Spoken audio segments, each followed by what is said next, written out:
I welcome you all to Vyashti Academy. Today we will study the partnership topic of chapter 1. You all must have read the partnership topic in business studies in class 11. Now we will study the partnership topic in mathematics. There are basically two types of partner, working partner and sleeping partner. What does the working partner means? Working partner, जो partner हमेशा active रहता है उसे हम बोलते हैं working partner. और sleeping partner कौन होता है? जो केवल इन्वेस्ट करता है उसके बाद उसमें ध्यान नहीं देता, उसे हम बोलते हैं स्लीपिंग पार्टनर। हमें यहाँ क्या पढ़ना है? पार्टनरशिप के बारे में। तो बेसिकली दो टाइप की पार्टनरशिप होती है, सिंपल पार्टनरशिप और कंपाउंड पार्टनरशिप। अब इन दोनों पार्टनरशिप को हम डिटेल में डिस्कस करेंगे। First type of partnership is simple partnership. The partners invest equal money for different time period or invest unequal money for same time period. तो partners क्या है? Equal amount of money invest किया उन्होंने different time period के लिए, ये पहला part है। और दूसरा क्या है कि उन्होंने इन्वेस्ट किए unequal money for same time period. तो हम इनके लिए देखते हैं। पहला देखते हैं हम equal investment for different time period, मतलब इन्वेस्टमेंट सेम किया है लेकिन टाइम पीरियड में डिफरेंस है। When partners invest equal amount for different time period then profit और loss is distributed according to the time period of the investment. तो अगर partners ने इक्वल इन्वेस्टमेंट की है तो हम क्या बोलेंगे कि जो उनका प्रॉफिट या लॉस का जो भी शेयर है उसे हम किस तरह से डिस्ट्रीब्यूट करेंगे? According to the time period of the investment. तो हम क्या बोलेंगे? जो प्रॉफिट और लॉस है वो डायरेक्टली प्रोपोर्शनल है टाइम के, जब हमारा इन्वेस्टमेंट क्या होगा? कांस्टेंट होगा। कांस्टेंट मतलब सेम होगा। तो हम क्या बोल सकते हैं? सपोज करो कोई दो पार्टनर है ए एंड बी। इन दोनों पार्टनर ने इक्वल इन्वेस्टमेंट की है लेकिन इनका टाइम डिफरेंस है T1 और T2। तो हम क्या बोलेंगे कि जो ए और बी का शेयर का रेशियो होगा वो किसके डायरेक्टली प्रोपोर्शनल है? टी के। तो ए शेयर ऑफ प्रॉफिट और loss divided by B share of profit और loss is equal to T1 divided by T2।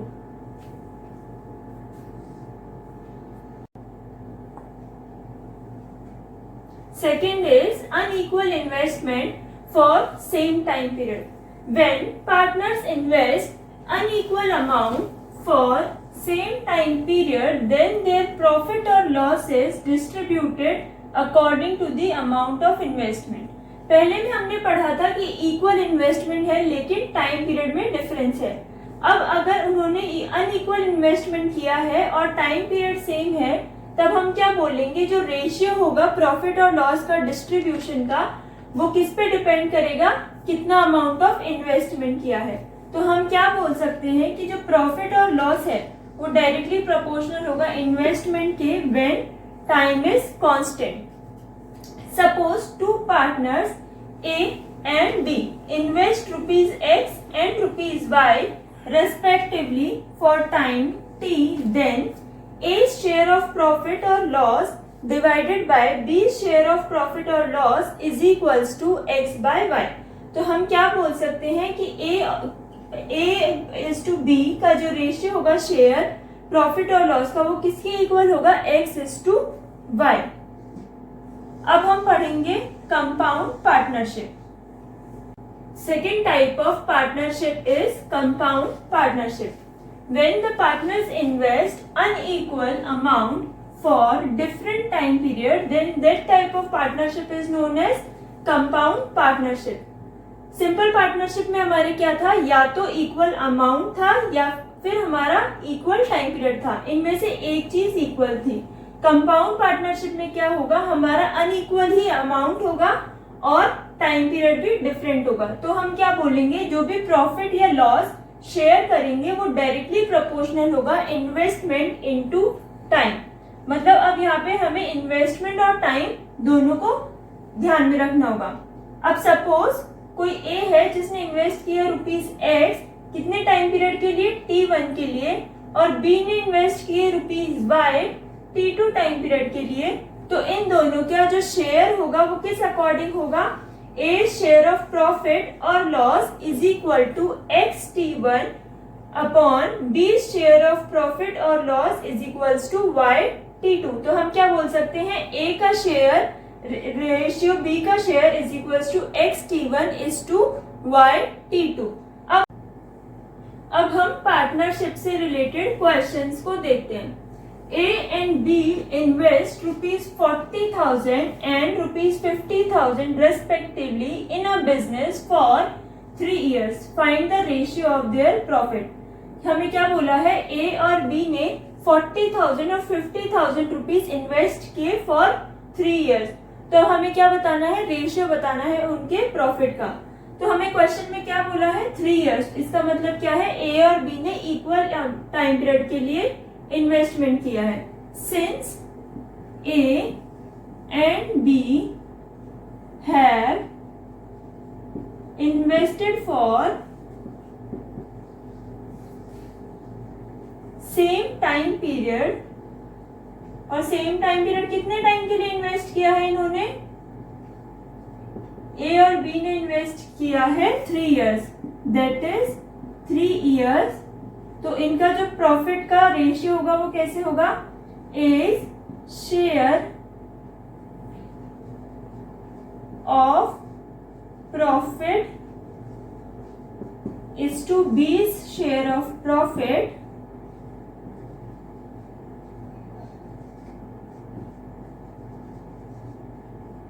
Is equals to जितना अमाउंट उन्होंने इन्वेस्ट किया है। तो कितना किया है, ए ने 40,000 और बी ने 50,000। तो जब हम इसे सॉल्व करेंगे तो ए इज टू बी का प्रॉफिट का रेशियो क्या आएगा, 4:5। ये क्या है, शेयर ऑफ प्रॉफिट।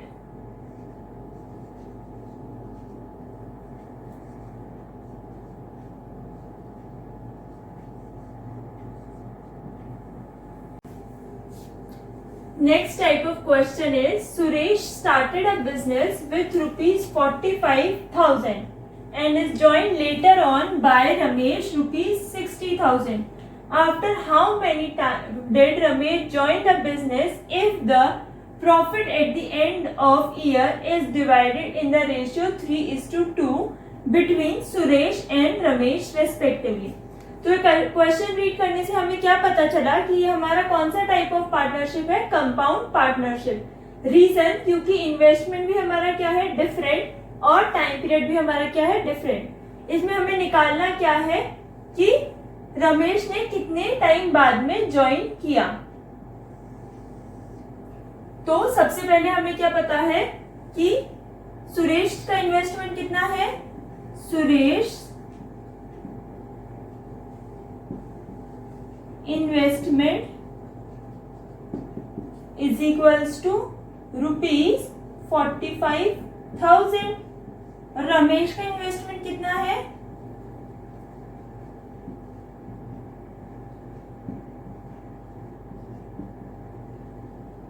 रमेश का इन्वेस्टमेंट है ₹60,000। और हमने क्या पढ़ा था कंपाउंड पार्टनरशिप में, कि हमारी कंपाउंड पार्टनरशिप में अगर हमें रेशियो निकालना है तो वो कैसे होता है, इन्वेस्टमेंट इनटू टाइम पीरियड। तो हम क्या बोलेंगे कि हमें पता है सुरेश का जो शेयर होगा वो कैसे निकालेंगे हम, Suresh share divided by Ramesh share. इसकी वैल्यू हमें दी हुई है क्वेश्चन में, वो कितनी है, 3/2। तो हम क्या लिख सकते हैं, 3/2 is equals to XT1 by T2। x की वैल्यू हमें क्या दी है, x की वैल्यू हमें दी है ₹45,000। y की वैल्यू क्या दी है क्वेश्चन में, ₹60,000। और कितने टाइम बाद में इन्होंने शेयर डिवाइड किया है, 1 year। तो हम टाइम पीरियड x का क्या लिख सकते हैं, मतलब कि सुरेश का टाइम पीरियड कितना लिख सकते हैं, 12 months। और T2 की वैल्यू हमें फाइंड आउट करनी है। तो यहां से हम क्या लिख सकते हैं, 3/2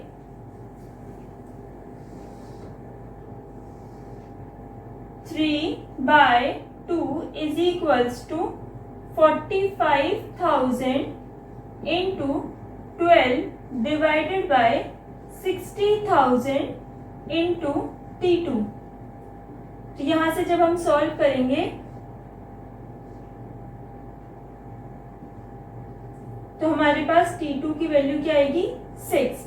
तो हम क्या बोल सकते हैं कि रमेश ने 6 मंथ्स बाद बिजनेस को ज्वाइन किया। तो आंसर क्या हो जाएगा, 6 months.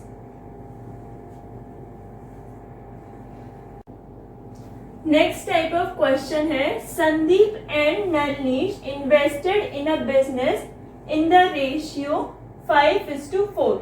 If 10% of the profit goes to charity and Sandeep's share in profit is ₹2,000, find the total profit. तो क्या बोला है, संदीप और नलनीश ने इन्वेस्ट किया बिजनेस में 5:4 के रेशियो में। अब क्या है, 10% ऑफ प्रॉफिट उन्होंने कहाँ दे दिया, चैरिटी में, और 10% प्रॉफिट देने के बाद संदीप का शेयर कितना है प्रॉफिट में, इन रुपीज दी है वैल्यू 2,000, और हमसे क्या पूछा है, टोटल प्रॉफिट। तो हम सपोज करते हैं कि टोटल प्रॉफिट की वैल्यू हमारी क्या है, let total profit is equals to ₹X। अब इसमें से हमने 10% प्रॉफिट कहाँ दे दिया, 10% of the profit goes to charity.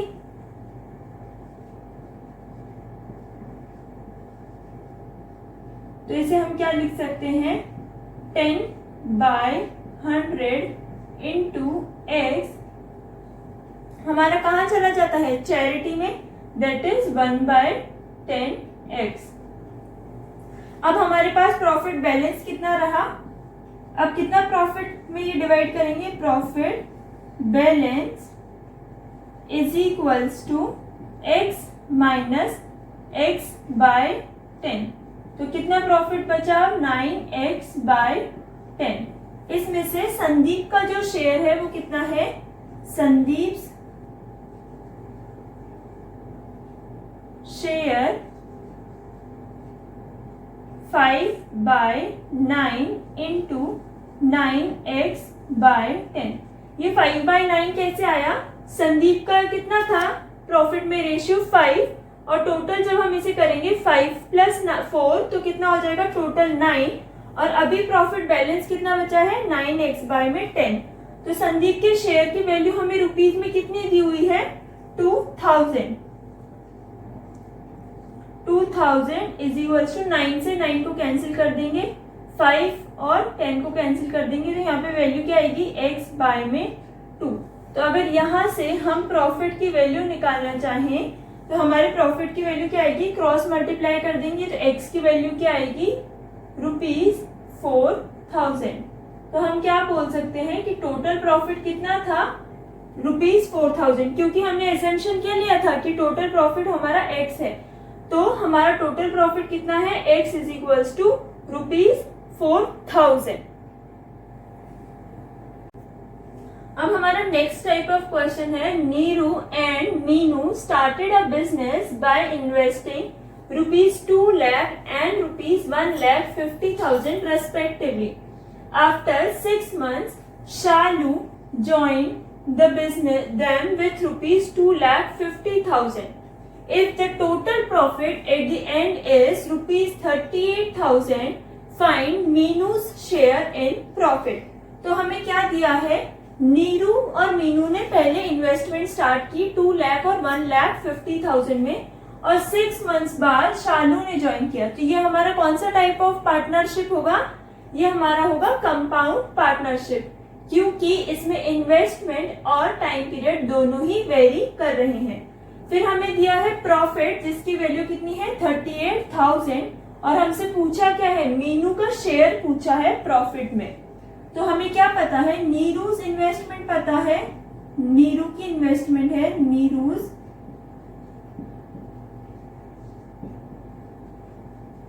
Investment investment is equals to ₹2 lakh. Meenu की इन्वेस्टमेंट कितनी है? मीनूज इन्वेस्टमेंट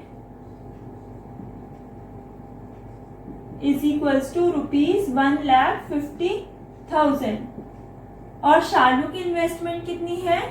2,50,000। ये सब हमें क्वेश्चन में गिवन है और हमें टाइम पीरियड भी गिवन है क्वेश्चन में, तो हम क्या निकाल सकते हैं? रेशियो निकाल सकते हैं इनके इन्वेस्टमेंट का। रेशियो ऑफ इन्वेस्टमेंट भी निकाल सकते हैं और हम निकाल सकते हैं रेशियो ऑफ प्रॉफिट। तो रेशियो ऑफ प्रॉफिट कैसे निकालेंगे? Neeru is to Meenu ratio Shalu is equals to, उन्होंने जितना इन्वेस्टमेंट किया और कितने टाइम पीरियड के लिए किया। तो नीरू ने इन्वेस्टमेंट किया 2 लाख रुपीस का, कितने टाइम पीरियड के लिए? 12 मंथ्स के लिए। मीनू ने कितना इन्वेस्टमेंट किया? 1,50,000 का, और इसका भी टाइम पीरियड कितना है? 12 मंथ्स। और शालू ने कितना इन्वेस्टमेंट किया है? 2,50,000, लेकिन टाइम पीरियड इसका कितना है? टाइम पीरियड है ओनली 6 मंथ। तो जब हम इसके रेशियो को सॉल्व करेंगे तो हम ये कैंसिल कर सकते हैं और यहां से 12 को 2, 12 को 2 और 6 को 1। तो हम क्या लिख सकते हैं? 20 into 12 is to 15 into 2 is to 25 into 1 that is 25।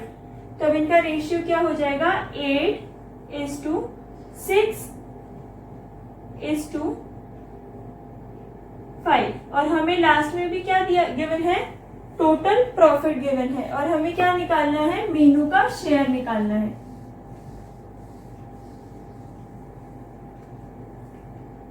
तो मीनूज शेयर इन प्रॉफिट, तो मीनू का शेयर कितना है? 5 आउट ऑफ टोटल, और मीनू का रेशियो कितना है? 6। तो हम यहां से क्या बोलेंगे कि हमारा आंसर क्या आएगा? 12,000। तो मीनू का शेयर कितना है? 12,000। और इसी तरह से अगर हमसे नीरू का और शालू का पूछेंगे तब भी हम यही फॉर्मूला अप्लाई करेंगे। अब हमारा नेक्स्ट टाइप ऑफ क्वेश्चन है, A, B and C started a business and invested in the ratio 4:5:6 respectively. After 6 months, A withdrew 25% of his investment, B withdrew 20% of his investment, and C increases 1/6 of his investment. If the profit at the end of the year is ₹87,000, find C's share of profit. तो हमें क्या बोला है? A, B और सी ने initially 4:5:60 ratio में investment की, लेकिन 6 मंथ्स के बाद ए ने विथड्रॉ कर ली 25% अपने इन्वेस्टमेंट के, बी ने विथड्रॉ कर ली 20% ऑफ इन्वेस्टमेंट और सी ने इंक्रीज कर दिया अपना इन्वेस्टमेंट 1/6 में। तो हमसे पूछा है सी का share in the profit when the total profit is ₹87,000। तो ए का इन्वेस्टमेंट हम इनिशियली क्या बोल सकते हैं? A's investment is equals to 4x, B's investment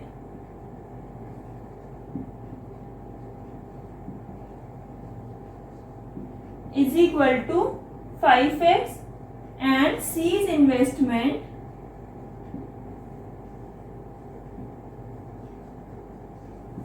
is equal to 6x. और after 6 months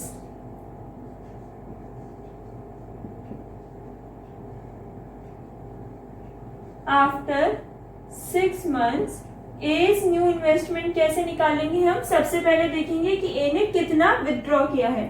तो A withdraw 25% of his investment.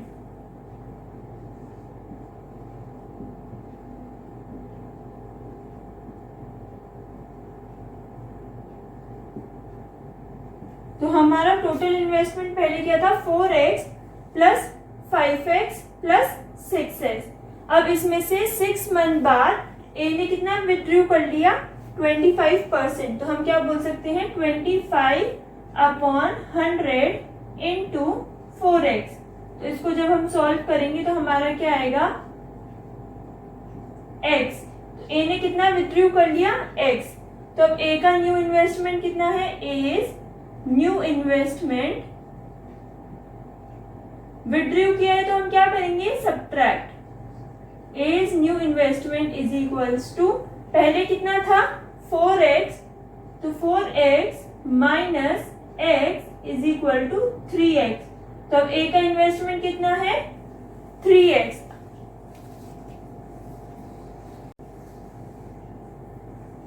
हमने देखा था कि ए की नई इन्वेस्टमेंट की वैल्यू कितनी आई 3x। अब हम देखेंगे बी की न्यू इन्वेस्टमेंट क्या होगी। बी ने कितना विथड्रू किया था 20%। तो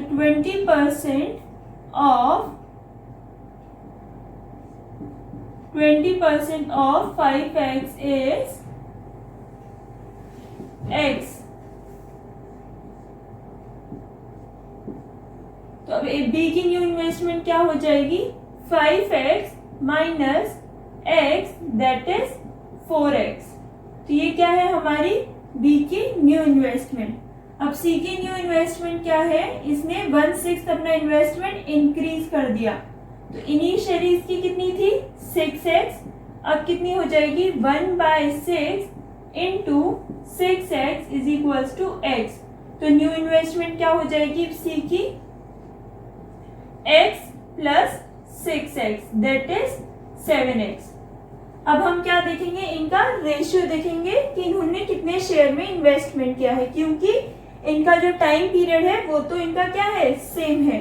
तो A is to B is to C is equal to A का कितना था पहले 4x कितने टाइम के लिए था 6 मंथ्स के लिए। तो 4x into 6 plus 3x into 6 ratio B का पहले इन्वेस्टमेंट कितना था 5x कितने टाइम के लिए था 6 मंथ्स के लिए। तो 5x into 6 plus 4x into 6। सी का पहले इन्वेस्टमेंट कितना था 6x फॉर 6 मंथ्स और नेक्स्ट 6 मंथ्स के लिए कितना है 7x। तो हम क्या लिख देंगे 7x इंटू 6।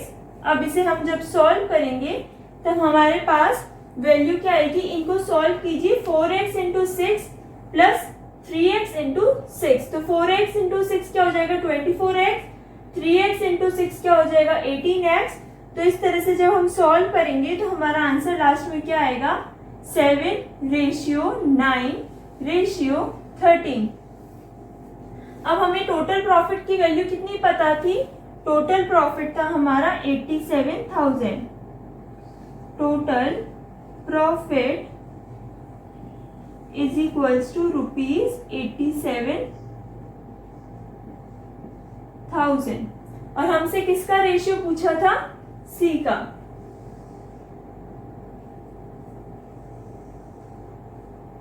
हमसे क्या पूछा था कि सी का कितना इन्वेस्टमेंट है। तो सी का इन्वेस्टमेंट कितना है सी को कितना प्रॉफिट मिलेगा इसका इन्वेस्टमेंट कितना है 13x 13:19। जब हम इसमें पूरे में देखेंगे तो सी का इन्वेस्टमेंट है 13 और टोटल इन्वेस्टमेंट कितना है हमारा 13 प्लस 9 प्लस 7 दैट इज 29। और हमारा प्रॉफिट कितना है टोटल 87,000। तो जब हम इसे सॉल्व करेंगे तो हमारा आंसर क्या आएगा 13 इंटू 3 इज 39। तो सी का शेयर कितना है सी को कितना प्रॉफिट मिला इन रुपीज सी को मिले ₹39,000। फ्रेंड्स, आज हमने पढ़ा पार्टनरशिप टॉपिक। इससे रिलेटेड आपको कोई भी डाउट हो तो आप कमेंट बॉक्स में पूछ सकते हैं। अब हम नेक्स्ट टॉपिक पढ़ेंगे, pipes and cistern. Thank you.